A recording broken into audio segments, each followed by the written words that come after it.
What's up, everybody, and welcome back to my channel. Teen Mom OG star and Instagram live sensation Amber Portwood is being sued, and she's being sued by her homeowners association for a measly $600 and $20 exactly. According to theblast.com, the homeowners association filed the lawsuit against her on August 5th, and they're saying that she's indebted to them for the $620, and they would also like to get their legal fees paid off by her. I think one of the more surprising things about this lawsuit is that Amber actually owns the house that we see her filming in on the show. If you recall, back when she was dating Matt Bayer, she used to pretend to own the house. And so it came out online that she was renting it and blah, blah, blah. So to find out that she actually does finally own a house after making upwards of $300,000, $400,000, $500,000 for 8 years now, it is pretty damn interesting. I thought that she would have bragged about it a little bit more, but I guess she already did use her bragging points up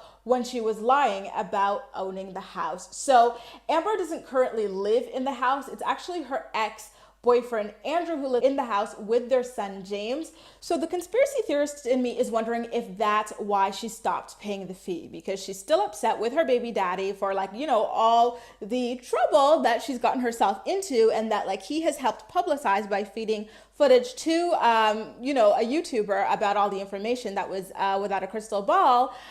So then she decided, you know what, if you are gonna F with me publicly, I'm gonna F with you privately and just stop paying for the house.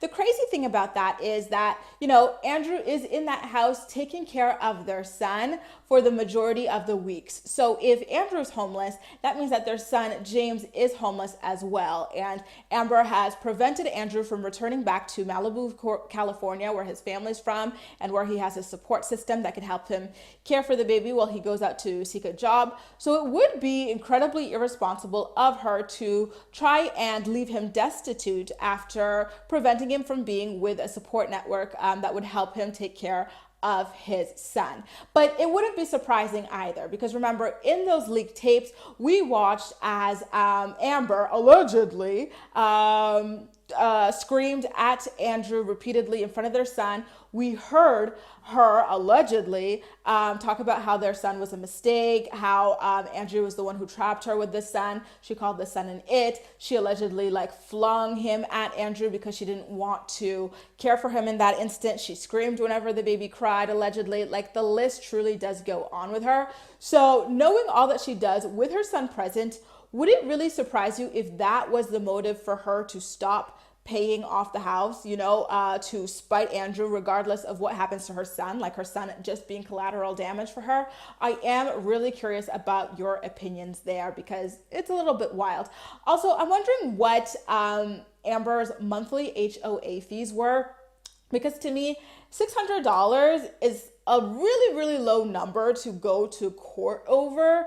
I don't know, what were her HOA fees? It's a standalone home, so I don't even know why she had HOA fees in the first place, because, as far as I'm concerned, at least in Canada where I'm from, you pay HOA fees on condos and townhomes, but standalone homes you don't, unless they are in a gated community.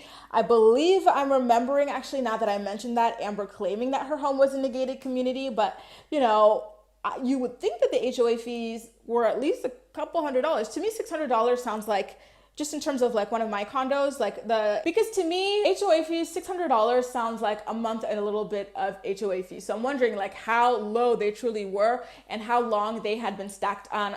Unfortunately, the Blast article does not go into details about that. So we are kind of left in the dark as to how long it's been since Amber last paid those fees. It also calls into question how many times the association tried to reach out to Amber to get a payment from her ahead of filing this lawsuit. Filing a lawsuit is, expensive for the condo board, and, it takes money from the other owners of homes within the block, within the whatever you want to call it, the guild. So it's not like ever their first reaction to do when someone stops paying the fees. Typically they will reach out to someone one time or two times or three times or something like that before deciding to move forward. So I want, like, was Amber ignoring them? Is Amber actually destitute herself? The questions truly are endless here in regards to why she would have stopped paying the dues for her house. So I really want to ask you guys, what do you think is going on with Amber and why she wouldn't just not pay the HOA fees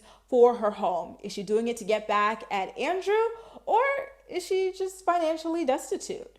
Make sure to let me know all of your thoughts and opinions in the comment section down below, and as usual, we'll chat. That's all for now. Thank you so much for watching, and I'll see you next time.